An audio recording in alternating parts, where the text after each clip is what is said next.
GMS CNC chemical ছাড়াই মার্কেটের থেকে বেশি সুন্দর আইসক্রিম বাইতে বানাইয়া ফ্যামিলি হলে এনজয় করবার পাবেন।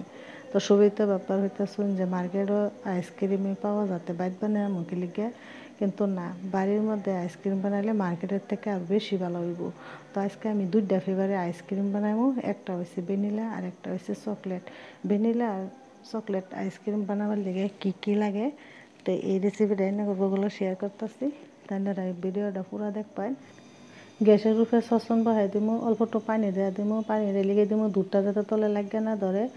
2-3 বার লাড়া দেওয়া হেরা এই দুধ ঘন করবার লেগে 3 টেবিল স্পুন আমল আর 3 টেবিল স্পুন কাস্টার্ড পাউডার দিয়ে আর অল্প একটু ঠান্ডা পানি দিয়ে ভালো করে মিশাই নিমু। ঠান্ডা পানিটা লেগে দিমু যাতে গুঁড়া গুঁড়া না হয়, গরম পানিটা দিলে গুঁড়া গুঁড়া হয়। কাস্টার্ডটা লাহালে দাঁড়মু আর একাতে লাহালে লাড়া দিতে থাকমু।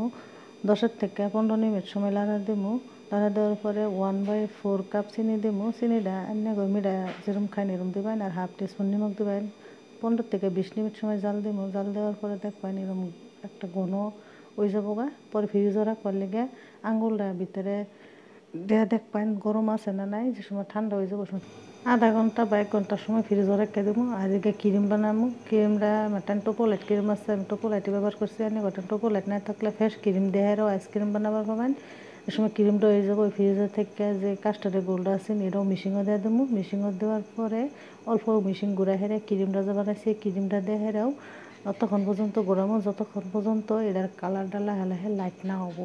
তো এই যে তো দেখতে এখন কত সুন্দর কালার হয়েছে, একদম লাইট কালার আর কত স্মুথ হয়েছে।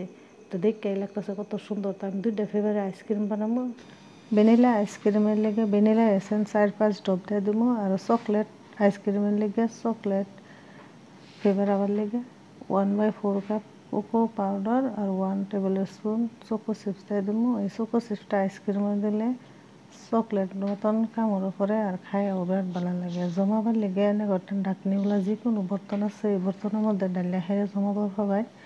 আর আমি গার্নিশিং করছি উর্ফে অল্প চকো চিপসও দিয়ে দিছি দেখাত ভালো দেওয়ার লেগে। আর উর্ফে ঢাকনিটাও ভালো করে লাগাই দিছি, কভার করে দিছি।